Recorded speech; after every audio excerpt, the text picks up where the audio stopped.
So today is the third session of this series, and today's session will focus on how to move beyond polarization, the courage to dialogue in divided times. And I think we can all agree that these days it sometimes feels like our society is really divided on a lot of very important stuff. And when different opinions on concerns are reduced to two opposing sides, and we all have heard us versus them or good versus evil, conversations can quickly lead to arguments or people just shutting down or not talking at all. That's why learning how to move past all that polarization is so important. And with things feeling more divided than ever, this session couldn't come at a better time. So I'm very excited and very grateful to welcome Dr. Barron, who is facilitating today's session. Just going to share a little bit about Dr. Barron before handing over. So Dr. Jennie Barron is the chair of the Center for Peace at Selkirk College, where she teaches courses in peace and conflict studies and restorative justice. Since 2021, she has served as the director of Courageous Dialogues, Moving Beyond Polarization, which is an applied research project seeking to identify and share best practices, tools, and strategies for enhancing community capacity to overcome polarization. Dr. Barron, it is a pleasure to have you here. Thank you so much for sharing your time, your insights, and your knowledge and your expertise with us today. With all of this, I just want to hand over to you. And again, thank you so much for being here. Well, thank you so much, Julia, and everyone else for this invitation to present as part of your Ideas speaker series. I am coming to you from Nelson, BC, which is the traditional and unceded territory of the Sinixt, and also an area of long historical significance for the Ktunaxa and Syilx, or Okanagan peoples. And within the service area of Selkirk College, we also have Secwepemc peoples. So we acknowledge all of the Indigenous groups who've made this place their home for so long and taken such good care of it. We acknowledge the many Métis who also live here. And as you said so beautifully there, Julia, we do this to affirm our commitment to truth-telling and to seeking justice and moving forward in that spirit of eventual reconciliation. I'm glad to see so many of you taking interest in how we can move beyond polarization. I always say, I don't know if that's a good thing or a bad thing. I mean, it suggests that it's a problem and many people are feeling it. But of course, it also suggests that we haven't resigned ourselves to it. I do think this inability to talk to each other across our lines of difference is sort of like a meta level problem getting in the way of our being able to address so many other serious problems that we need to address. But I also believe that it doesn't have to be that way. So a quick overview, I'm going to tell you just the tiniest bit about the project. I'm going to share our definition of polarization and what the research says drives it. I'm going to explain or describe 4 different capacities for overcoming polarization. And we call them capacities because they're really kind of big. They're things that we need to cultivate, the capability of doing it. They're not as simple as tools. Not to say that there aren't some tools, and I will share one with you called looping. So we'll get into some specific constructive suggestions for dialogues across divides.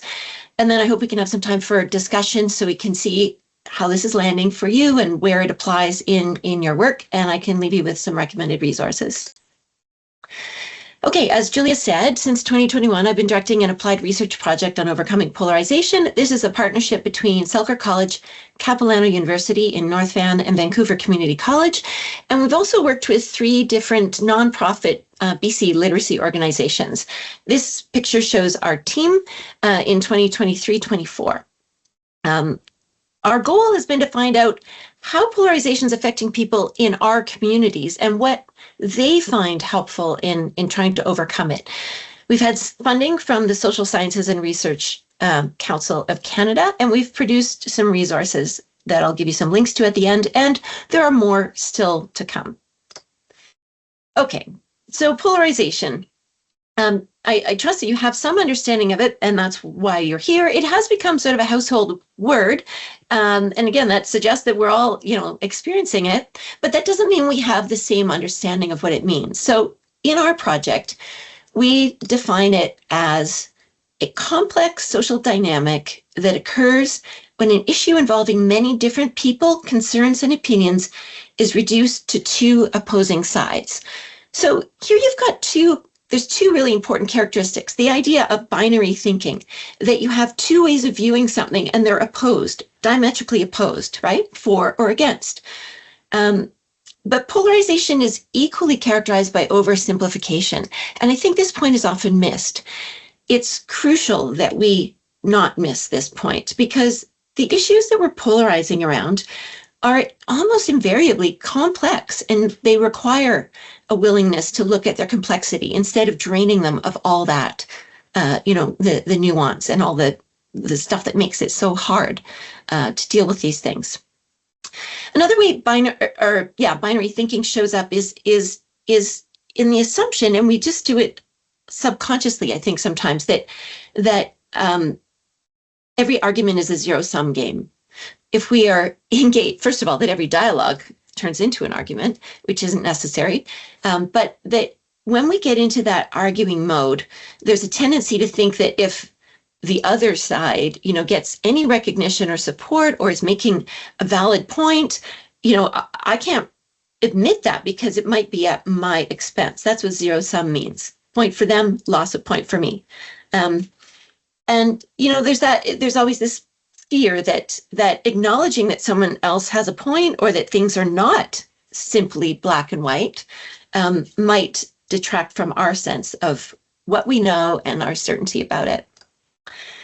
So we've got a couple different types of polarization. We've got ideological polarization. This has to do with like policy positions. Those could be anything. They could be about LGBTQ issues. They could be about reconciliation. They could be about immigration. They could be about climate change. The list goes on and on. With polarization, there's this idea that the poles also might be moving further apart. And that isn't always the case, but they are becoming more entrenched so that people don't just disagree, they disagree very strongly.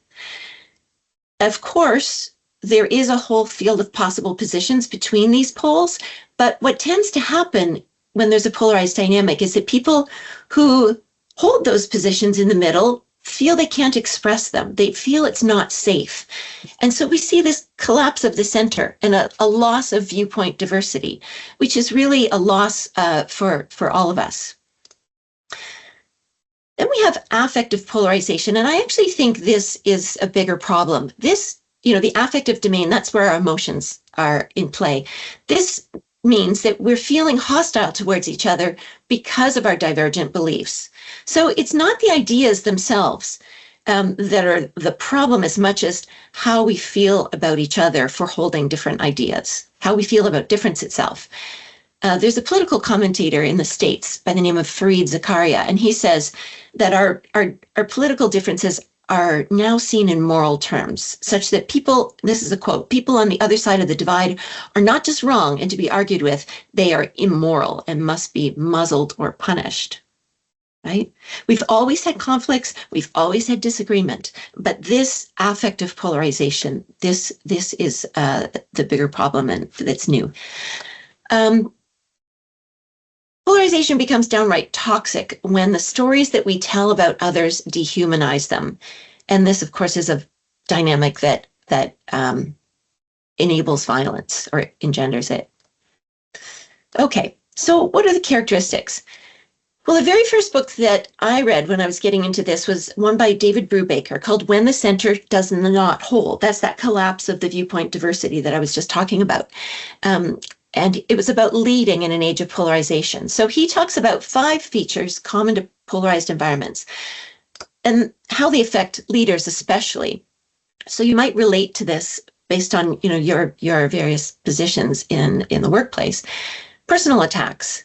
Anyone who's taking a position, especially when we're trying to bring about certain types of change, we can become the targets of personal attacks on character our integrity, even physical assaults.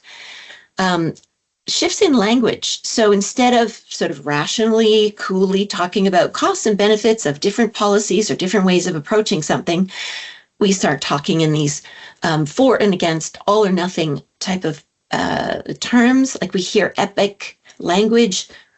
Something is not just left or right or blue or red. It's good and evil. Right. And if you're old enough to remember George Bush cementing this very unfortunate idea, he famously said after 9/11, either you are with us or you are with the terrorists. There's no space in between. There's also a tendency for there to be a lot of distorted information out there, and for people to use information in a way that is about vanquishing the opponent. Right? It's about supporting their own position, and sometimes we can do that regardless of the accuracy of the information, and we do that also by blocking out any contradictory information that might challenge what we think, and information becomes weaponized. People who are very, very polarized also can become obsessed and relentless about pushing the point and their views on that point. If any of your family members or perhaps have become followers of the QAnon, you will have experienced this in a very personal, intimate way. And then, given all of these things, the idea of compromise with the other side, so to speak, becomes unthinkable, and having dialogue or even just talking with the other or the enemy is seen as reprehensible. So again, that comes from David Brubaker, When the Center Does Not Hold. We don't start out as enemies, but we very quickly fall into what Roger Connor calls the advocacy trap. And that's this belief that those who disagree with us are wrongdoers. It happens in stages. We disagree with someone, or we sense they disagree with us. We question their values. We question their motives. We see them as aggressors. Then we get defensive and offended and angry. We draw a stance, and then they become the enemy. And this whole progression can happen in a matter of seconds. The more accustomed we become to seeing those who disagree with us as enemies, the deeper the hole that we are digging for ourselves. You can read more about this idea in a book by James Haugen, who is an author who lives on Vancouver Island, in fact. I love the title of his book, I'm Right and You're an Idiot, The Toxic State of Public Discourse and How to Clean It Up. So why do we do this?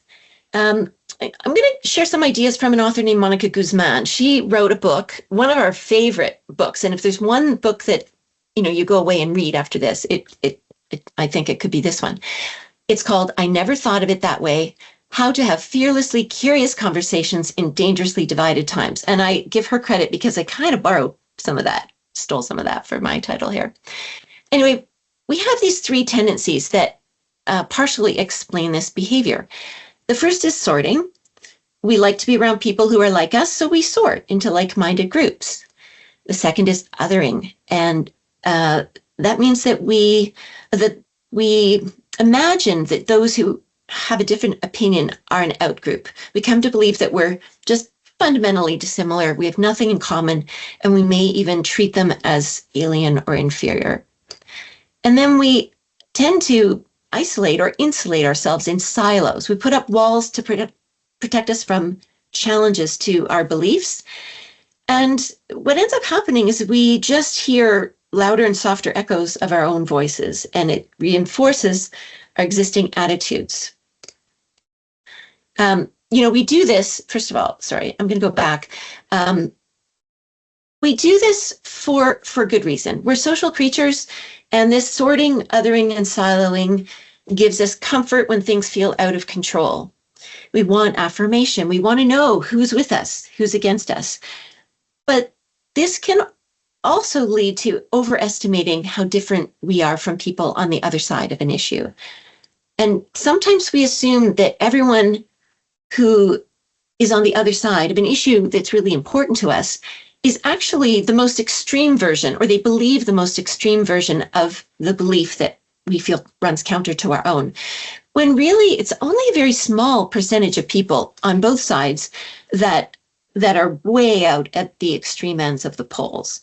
So sadly, we often end up disliking people not because of what they actually believe, but because of what we think they believe, which is another reason in itself to have dialogue and not to shut down that opportunity to find some common ground. So the point is, we're hardwired to do this, what she calls SOS, sorting, othering, siloing. But when we become aware of these tendencies, we can also work to overcome them. Okay, so that was on the individual level, the stuff that's going on in our brains. On the societal level, there are some other drivers. And the biggest one is inequality. Inequality that leads to structural injustice, real or sometimes perceived unfairness. And this is especially true when it comes to inequality of income. Secondly, another driver is societal changes that profoundly threaten our sense of order or security. These could be technological changes that can result in jobs disappearing.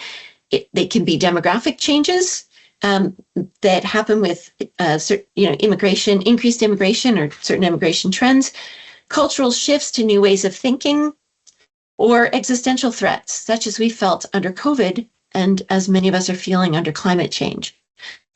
When we feel a threat, that's when our tendency to hunker down increases. Under situations of threat, that's when we go to the tribe. That's when we sort, other, and silo. Another kind of threat has to do with our identity, and our belonging, our sense of our usual and accustomed place in society. So when people feel themselves maybe slipping, or they feel that they're being portrayed as bad, or they're being blamed for some of these inequities, it tends to get their defenses up. And I think this is where a lot of anti-oppression work has sort of fallen short, or at least some of it has put more emphasis on blame and not enough on change. And, then people shut down. It's very, very hard to have the types of change when people feel blamed.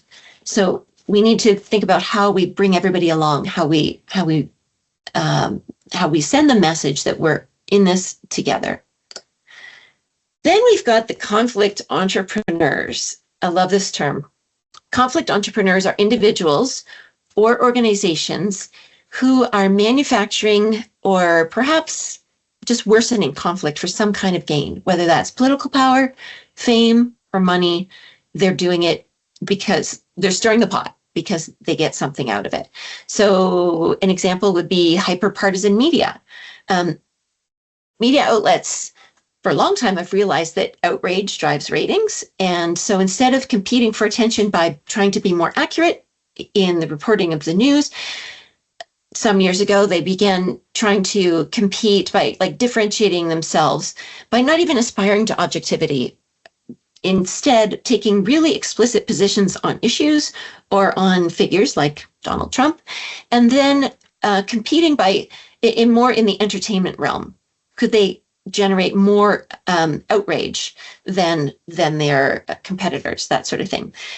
There's a book called Hate, Inc., Why Today's Media Makes Us Despise One Another, by a guy named Matt Taibbi, and that's worth looking at for sure. Polarizing leaders can also be conflict entrepreneurs.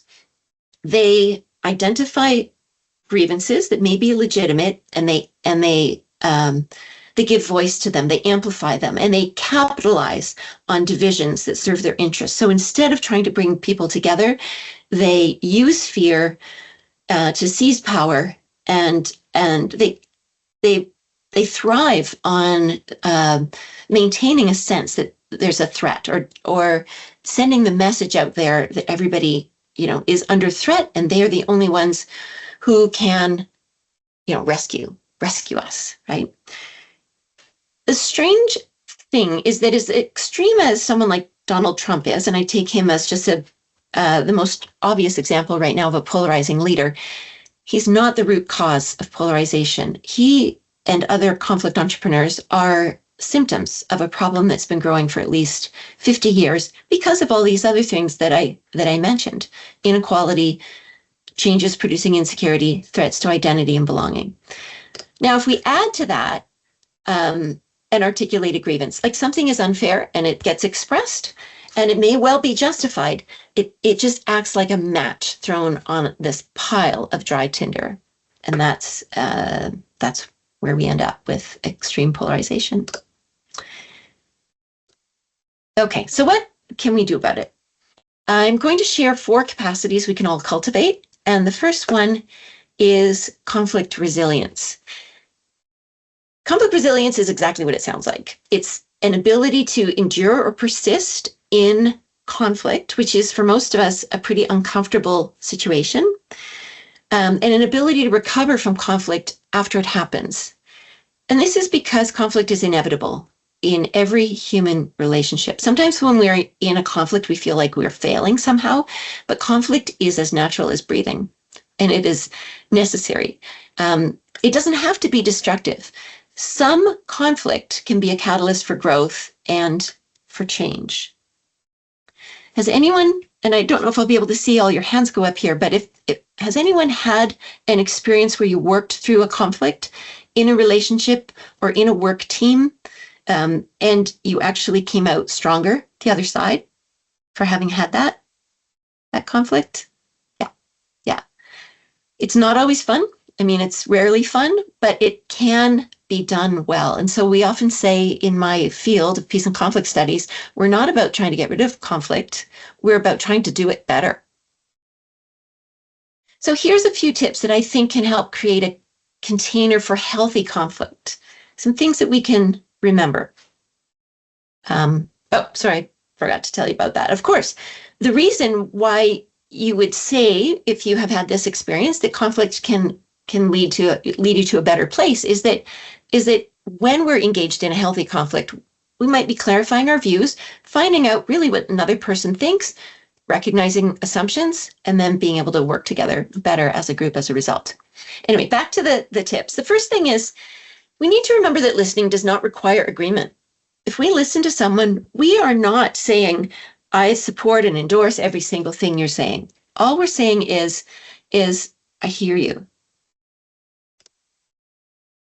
It can be triggering to do that, but in most cases, it's not actually dangerous. And I would suggest that, with the exception of those instances where it really truly is dangerous, we do need to sometimes sit with things that are triggering for us and try to explore what's triggering and see if we can't have a conversation that can share with another person why that's triggering.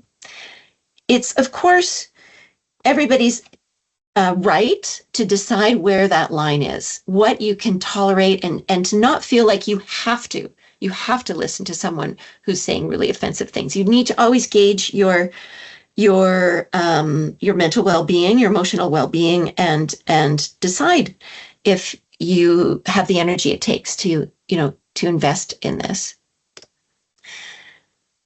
Similar to listening, having empathy and expressing empathy for someone else's feelings doesn't mean that we approve of the way they're thinking about a situation or the actions they've taken as a result.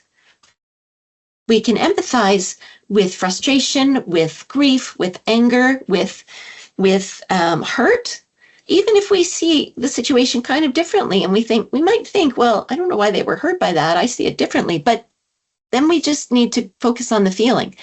I know what it feels like to feel hurt. So that's what I'm empathizing with. And then we need to try to separate identities from beliefs. And here I'm not talking about, there are some beliefs that I think might be just so core to our identity that it might be too big an ask. But most of the time on a lot of issues around policy, we may have beliefs that are amenable to tweaking, to adjustment, to we may be a little bit open to what other people think if we're interested in continuing to learn and continuing to grow. So it's important to separate our own identities from our beliefs. A phrase I really love, is the idea of strong opinions loosely held.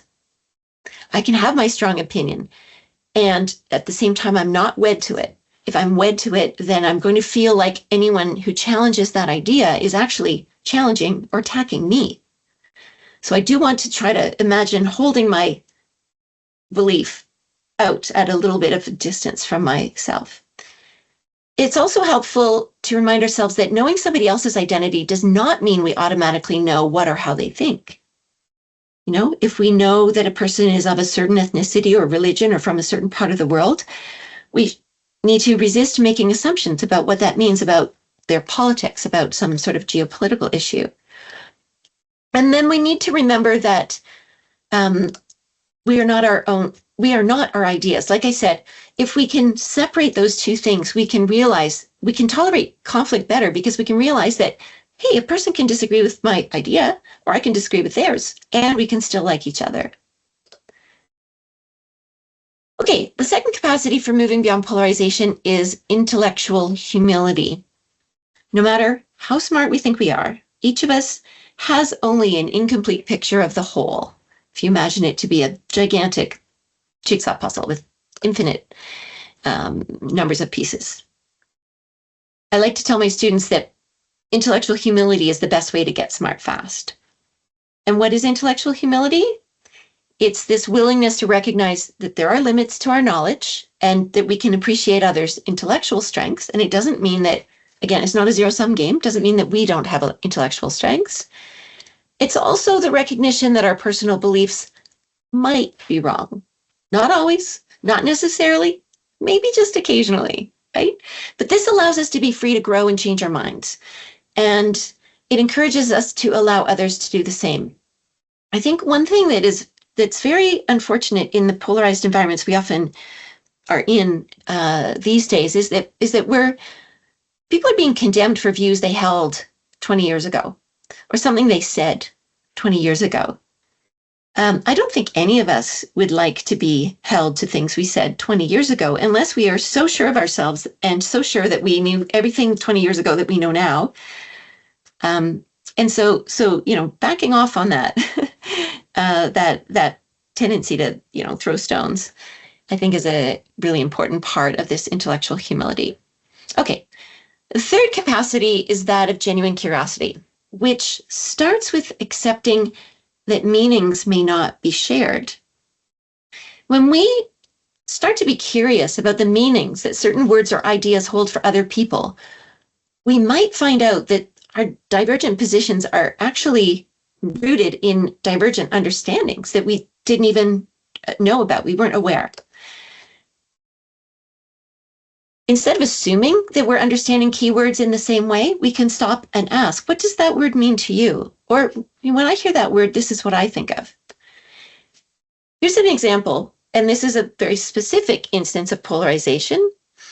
All the talk right now about what's happening in Palestine and Israel. In the diaspora, amongst the people who are Jewish or Palestinian, elsewhere in the world, like in Canada here, tension, there's a lot of tension, right? And there's been a lot of difficulty, talking about what's going on there. These two authors, Raja Khoury and Jeffrey Wilkinson, who are both based in Toronto, they've written a book called The Wall Between: What Jews and Palestinians Don't Want to Know About Each Other. And the whole book is an exploration of the different meanings of terms like Zionism, the Holocaust, the Nakba, and anti-Semitism, and how the different meanings to Jews and Palestinians, especially how these terms are being used and even weaponized right now. So, how do we become more curious? First, we look at these words and we find out, are we actually understanding them in the same way? And secondly, and this, I guess, falls in the category of a tool or news you can use on Monday morning, if we're tempted to make an assertion, and I know I go there right away, like I get into that arguing place, if I can catch myself and ask a question instead, then then I remember that my mission here is not to argue, it's not to win, it's to understand someone else. And if we can do this, we might actually have what Monica Guzman calls intuit moments. Intuit is an acronym that stands for I never thought of it that way. So the questions we're asking, either to ourselves or to the other person, are about their experiences and their values and why the issue is so important to them.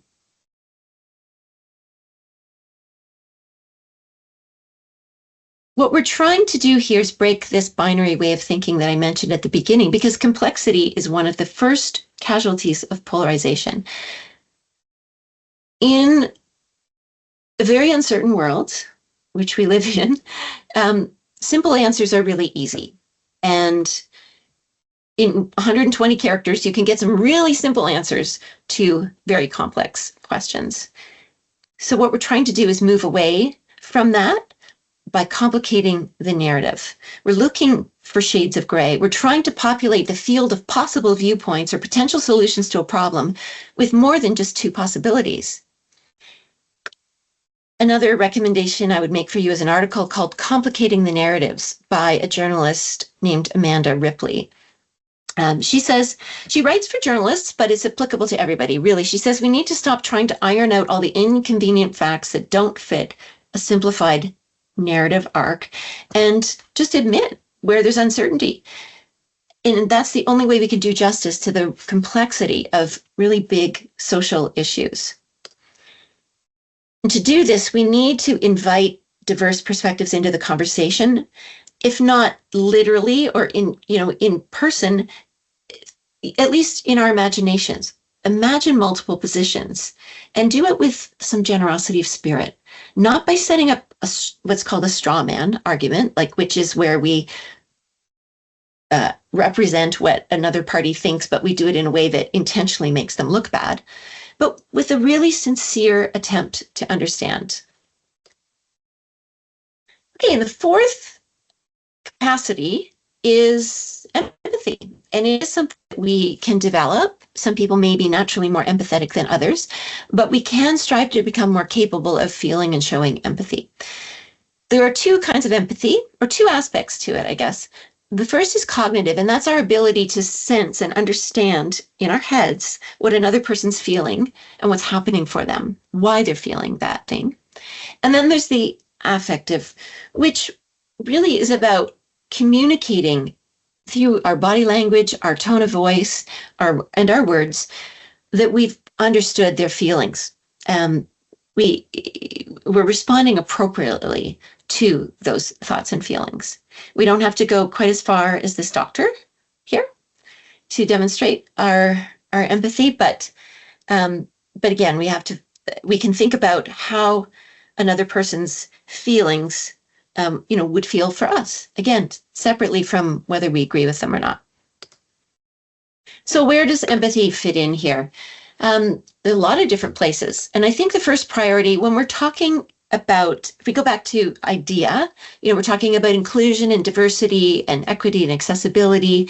Our first priority needs to be to communicate empathy to those or for those who are feeling attacked, marginalized, or excluded. Even if we don't see the situation the same way, we can empathize. We can also feel empathy for those who are being swayed by disinformation. It's really important that we make a distinction between those conflict entrepreneurs who are putting out disinformation, false information, and those who are innocently picking it up. And this means that we don't treat that latter group with such disdain just because they've come to believe something that we think is patently untrue.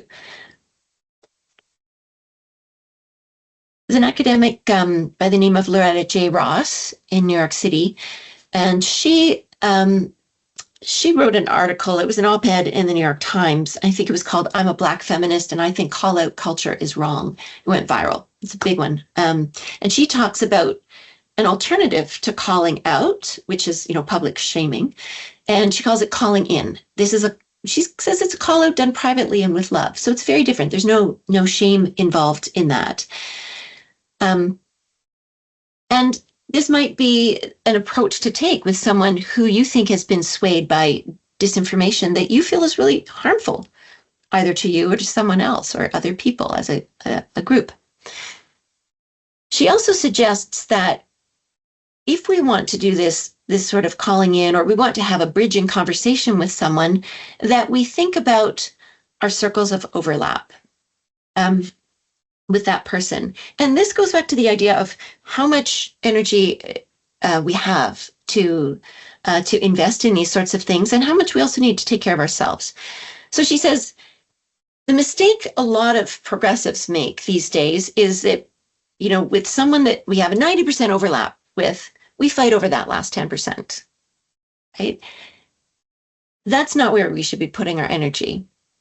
Where there's a 75% overlap, really good place to put energy. There's lots to work with there. With a 50% overlap, it might be worthwhile to try. And even with what she calls our 25% people, where we are going to disagree on most issues, we need to take their fears seriously. Even if we think their ideas are appalling, if they feel dismissed, they will never listen. So try to tune in to what the fear is. And that's the empathy again. So the third type of empathy really is empathy for people who are struggling with change or trying on new ideas. We all need room to grow, to change our minds, to be wrong. We need permission to make mistakes and then to admit them. And polarized climates are just so unforgiving. Anyone notice that? Yeah. So we can change this by responding with grace instead of condemnation, with patience, instead patience and compassion.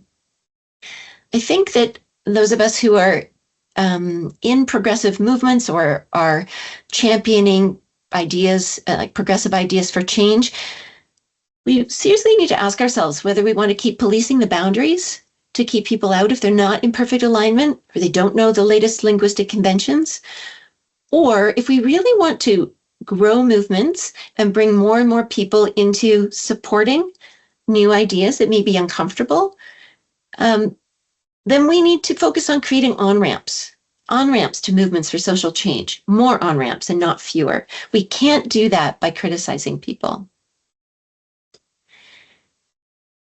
We also need to have empathy for those who are afraid to speak up. In a polarized climate, people feel pressure to take sides or shut up because they're afraid to be written off as a hater. Anyone, again, does this resonate with anyone? Anyone seen this sort of thing or felt it maybe yourself? I don't want to say that because I'm afraid someone's going to think I am one of them, some other group. Not everyone who raises a concern or asks a difficult question, a challenging question, is a hater.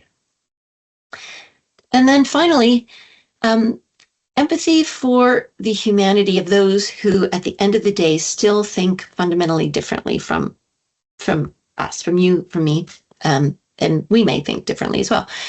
But we want to resist that tendency to cancel or dismiss or condemn other people, even if we think their views are important, right? Dehumanizing others invites them to dehumanize us. Instead, we want to appeal to their humanity. People are never going to be shamed into changing their minds. It's only by respecting their humanity that we can ever hope for mutual understanding and change. One way to employ empathy is to try to listen to what other people value. Research has shown that people who identify with different political philosophies they weigh values in varying degrees. They don't necessarily have different values, but they prioritize them differently. Jonathan Haidt is a social psychologist, and he, many years ago, he wrote about foundations of some of the disagreements that we have around things like politics or religion.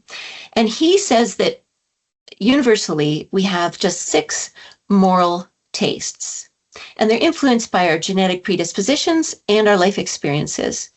He says, and here they are, in the positive and the negative.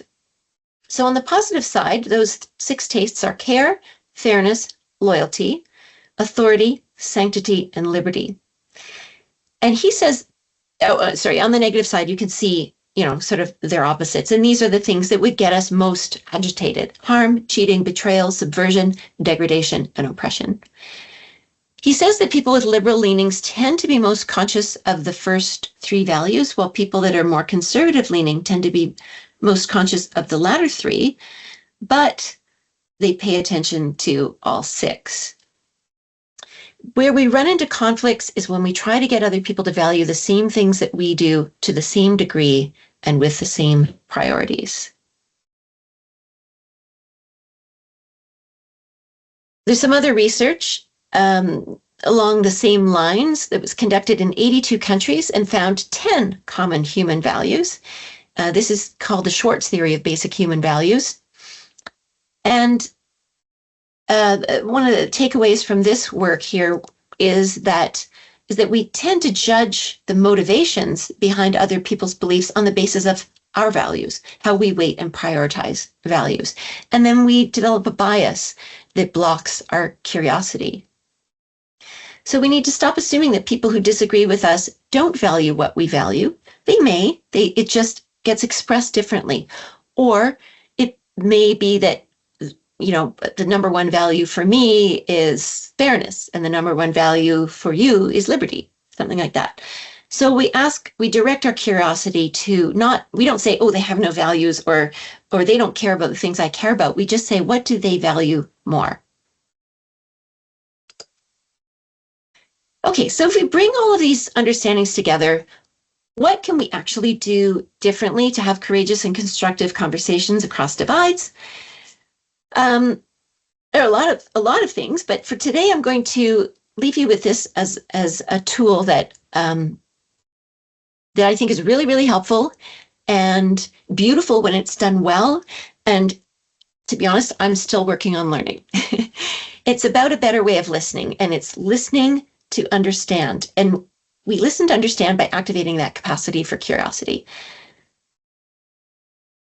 When we resist that temptation to put our own thoughts out there or to argue, and we listen to understand, we might ask ourselves questions like, can you tell me how or when you came to feel the way you do about this issue? Or we might say, what matters most to you about this issue?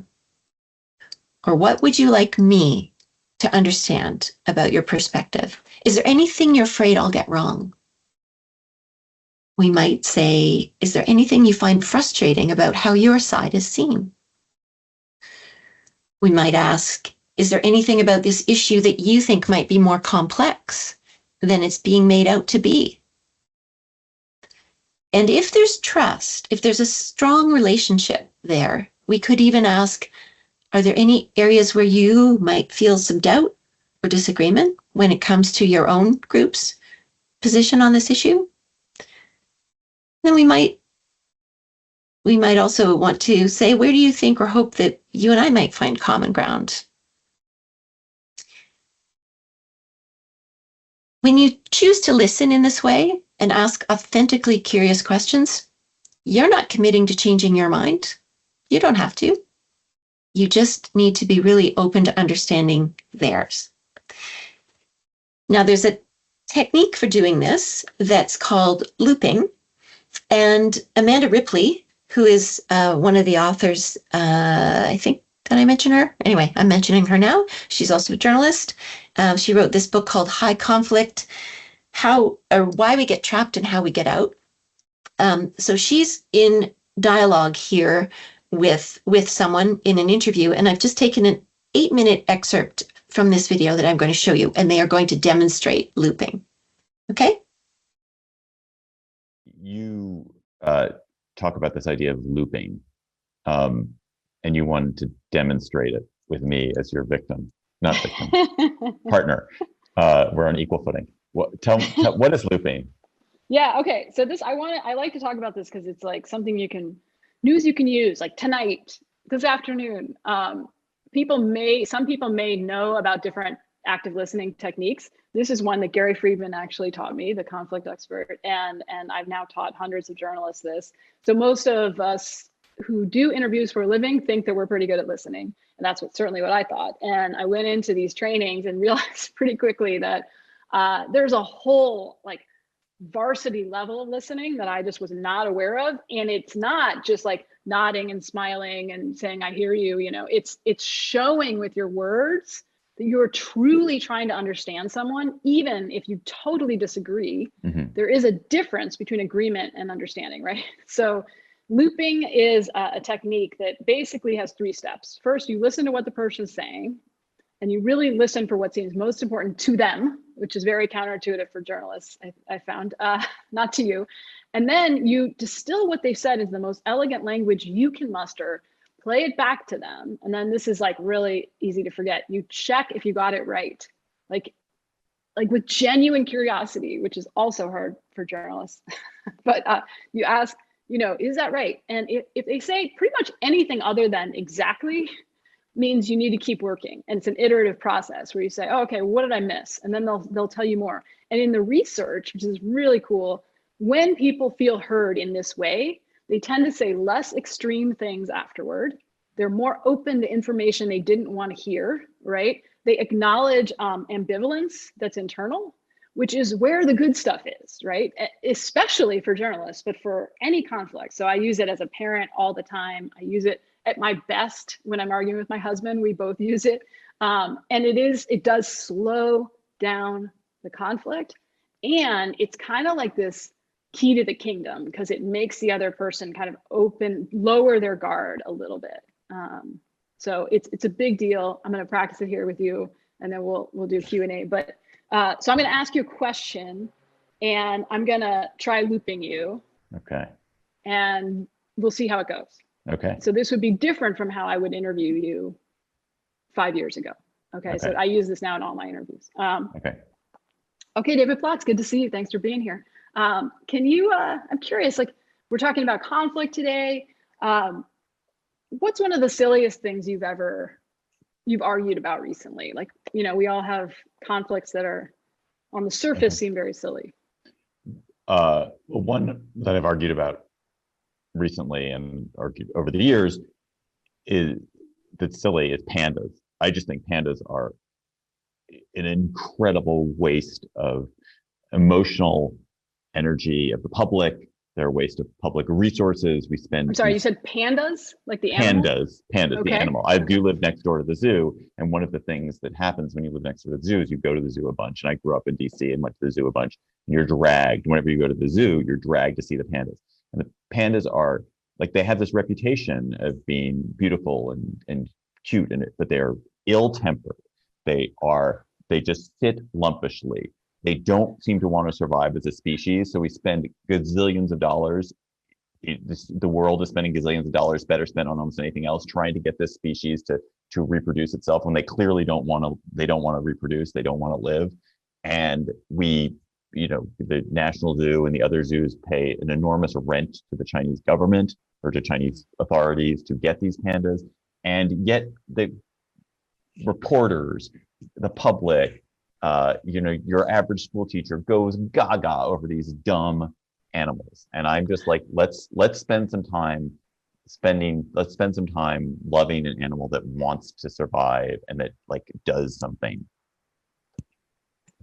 Okay, so it basically sounds like you feel like pandas are almost an insult to your intelligence, to your community, and there's like this collective delusion that everybody's suffering from, and you're alone in seeing, or it sounds like seeing, that these creatures are nowhere near as amazing as people seem to think. They suck resources and attention, and you know, nobody seems to be thinking critically about this. Is that right? That was beautifully put. I will say exactly. That's exactly right. That's exactly right. Did I miss anything? What do you think it is about that collective delusion that bugs you so much? Like, what is it about that? Like, what? I think maybe it goes back to like as a sort of a average or below average looking Joe. like my resentment at beauty, like this valuation of beauty over like activity, productiveness, utility, like energy, vim. Like pandas just don't have, they pandas like are they're coasting, like coasting on their good looks in a way that I really resent, I think.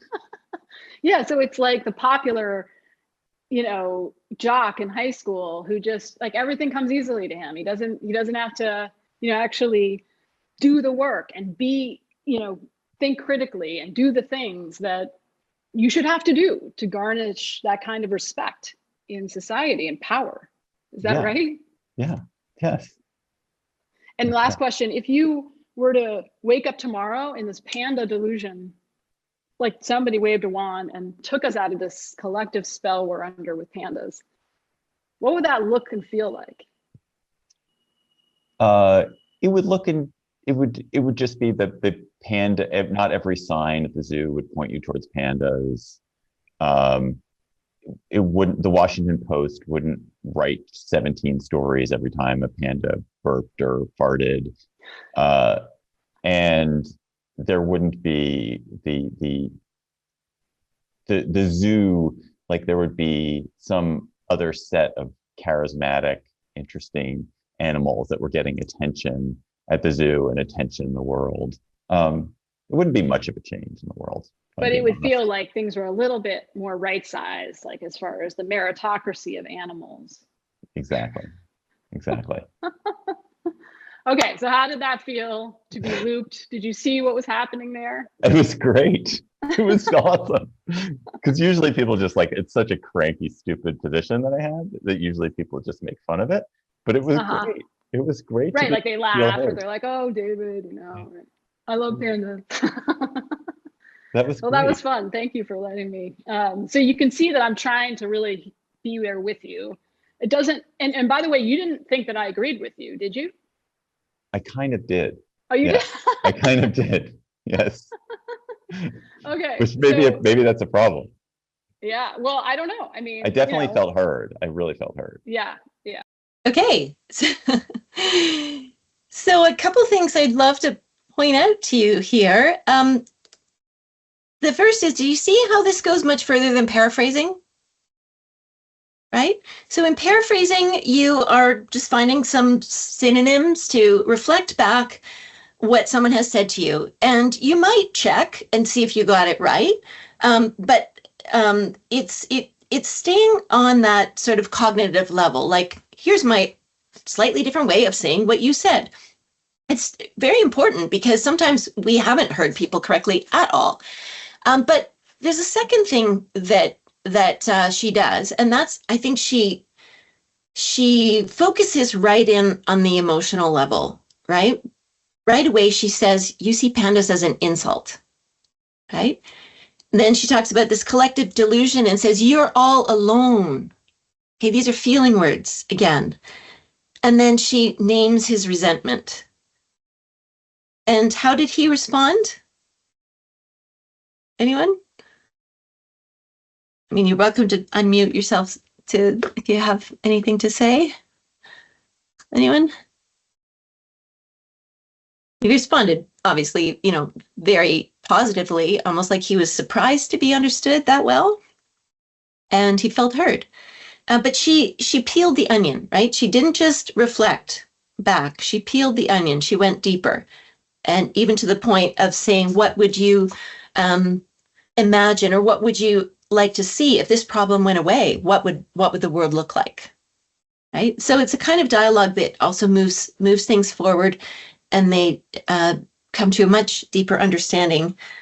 And in this case, maybe because of the humor, is also bonding. They weren't in an argument. And granted, it is much harder to do this when you feel triggered, when it's something that you don't care very strongly about. Like, I didn't get the sense that she was feeling triggered about what he said about pandas. So much harder to do, but I think the example still illustrates the point. Okay, so looping, summarized. So you can take this home and do it. Listen to what the person's really saying and what is important to them. summarize what they said in your words, repeat it back to them, check that you got it right with genuine curiosity. If they don't say that's exactly it, there's nothing you missed, then you keep going and take it further. Try to peel the onion. And that's where all those questions of genuine curiosity come in. Again, easier said than done. But if it's something you can hold in the back of your mind, I find sometimes I find I've slipped into the old way of doing things and the arguing, and then I remember, oh yeah, looping, right. And I try to do that. Sometimes I don't remember until it's too late, or sometimes I start doing it and then I kind of fall off. But the important thing is to keep trying. Okay, now I'm trying to just go forward here. There we go. Okay, so just to sort of wrap up everything that I've said here, I think there are a few misconceptions I want to prevent. I don't want you to go away with any misconceptions. And the first is that I think it's still important that we stand for what we believe in. There are limits to what we're trying to achieve when we're talking about depolarizing. Some issues are really not very amenable to resolution. Intractable conflicts are those that are, by definition, well, they're intractable because they're not well suited to compromise. There are things that, where we're not receptive to change and they're likely to go unresolved. But if we have the capacity and the willingness to try to understand the reasons why people act, say, with prejudice or hate or violence, we can reject those things while still trying to understand where they're coming from. So, overcoming polarization is not about avoiding issues that might be controversial. The things we polarize around are often the things that very controversial things, right? The things that we most need to discuss. It's not about advocating neutrality or indifference in the face of injustice. We should never be indifferent to violations of human rights. It's also not saying that the point between two extremes is always correct. Most of us today, nobody would say, we would not find it acceptable for somebody to say, well, a little bit of slavery is okay, right? No, it was just absolutely not. And so we're not saying that there's a compromise position with all issues. And we're not saying that both parties in a conflict are equally to blame or equally powerful, right? Just that what is condemnable, if you will, should be condemned, whoever is saying it or doing it. What is honorable, what we want to uphold, freedom from discrimination, that should be granted to all people. Overcoming polarization is also not about just agreeing to disagree. Another author whose work I really recommend is Anand Giridharadas, and he makes the case that persuasion is essential to democracy. When we disengage and we don't try to even persuade, we don't try to make a case for what we believe in, we're actually showing contempt for other people. He calls it the culture of the write-off, where we say those people are like hopeless because they don't care about this or they don't have that value or whatever. And he points out that many of the biggest changes that have made our lives better in the past couple hundred years have come about because of persuasion. So it's very important in democracy that we encourage attempts to persuade. They should be, mutual. We should allow people to attempt to persuade us. The bottom line is that activism or advocacy for things like human rights that's not a dirty word. So we're not talking about giving up on any of this work, EDI, DEI, IDEA, whatever acronym we use. When we're talking about pluralism, we're valuing engagement with different ways of thinking, but we also have principles that we're not going to lose sight of, right? That relate to human rights and equity and freedom and dignity for all. So it's tricky, right? We're talking about being open to diversity of thought, which can be really, really challenging when someone else's ideas seem to violate the values that we hold most dear. And it's a tension that just can't be easily resolved. So it's, I guess, another place where that both and thinking is required. Like rather than either or, we're trying to embrace both and. We're saying some views are really abhorrent and we also need a certain amount of pluralism. Okay, so what's the opposite? I don't want to just say all the things about polarization that are problematic, but where are we headed? What can we hold as our sort of our North Star here? I don't know that there's just one word, and depolarizing doesn't do it for me. I think we need to identify the characteristics of a situation that we're aspiring to, and I can think of a few characteristics. The first is engaging with civility, and this is not to say that just being nice is the solution, but when we, and I don't mean the kind of civility that's just niceness that allows structural injustice to persist and we just, pretend we don't see it. I mean an end to this rank rudeness and nastiness and hostility that just is a barrier to any kind of dialogue. Martin Luther King talked about, militancy, like he was militant, but with nonviolence and love, right? A second, it's funny how these come out in the wrong order. The opposite of polarization also requires an embrace of complexity, as I've said many times here. How do we do that? One of the ways is that we can try to dissent with our friends, dissent from our own in-group. If you've ever withheld an honest opinion because you were afraid that the people around you wouldn't agree with it, push yourself a little bit into a zone of maybe a bit of discomfort there. Try to dissent in a friendly way. See that we can disagree and still be friends. And maybe it turns out that we're all a mess of contradictions, right? And we need to be more honest about that.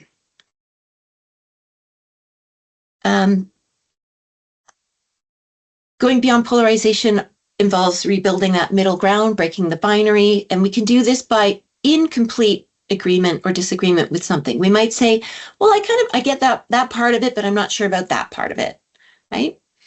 We're resisting the efforts of those who want to keep us in two enemy camps, trying to make things less black and white. And as I said a second ago, the idea of both and thinking is really important. Esther Perel, who you might think is a funny name to bring into this kind of presentation, because she's a sex therapist, but she talks about the opposite of polarization being paradox.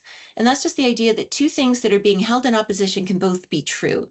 And it's very hard sometimes to hold them, whether we're talking about vaccines or, the Middle East or any of the issues that we tend to polarize around. We can aim for that sort of both and. I think we can find a way through.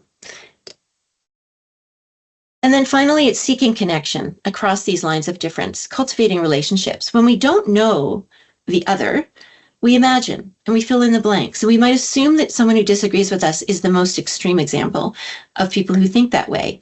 But then we've created a caricature in our mind, and we're not getting to know, real people. So if we can remember that phenomenon of false polarization, this tendency to overestimate how different we are, and remember that, sure, other people may have different priorities, sometimes different values, but we may not be as far apart as we think. And then I think that can give us sort of some of the courage that we need to try to have these bridging dialogues. Okay, so these are books that I've recommended here in this talk. Actually didn't mention the Bridging Differences playbook, but it's here on our, I've got a resource list here at the end that I can share with you. And if you are interested in learning more, you can go to this site here where we have some annotated bibliographies, a literature review, and a resource guide. And I know those are all dry sounding titles. The resource guide is kind of our collection of the top, I don't know, 16 or 20 things that we found, books and podcasts and TED Talks and stuff that we recommend to other people. So, and the online version is clickable, so it can take you right directly to those resources.